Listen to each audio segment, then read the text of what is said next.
Откако резултатите од изборите и распределбата на местата во новиот парламент беа објавени, бугарскиот претседател Румен Радев најави дека ќе го свика националното собрание во среда. Радев рече дека постои јасен уставен модел кон кој треба политичарите да се придржуваат.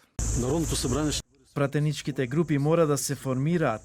Ќе ги поканам сите представници на парламентарните групи на консултации и потоа ќе го предадам првиот мандат. Техничкиот премиер на Бугарија Стефан Јанев пак вели дека поради неможноста да се формира влада, идејата привремената влада да стане редовна е екзотична. Ами мисля, че тази идея е екзотична. Нема таков предлог, затоа нема што да се разговара и коментира. Мора да бидеме трпеливи и смирени и да ги оставиме партиите да ја завршат својата работа. Откако изјавата на Слави Трифунов за праќање на бугарски астронаути во Вселената влезе во постизборниот фолклор, Американската амбасада во Софија реагираше на колажот, што на пресконференција го прикажа председателот на ГЕРБ Бојко Борисов, кој искористи фотографија од американски астронаути што починале за време на мисија.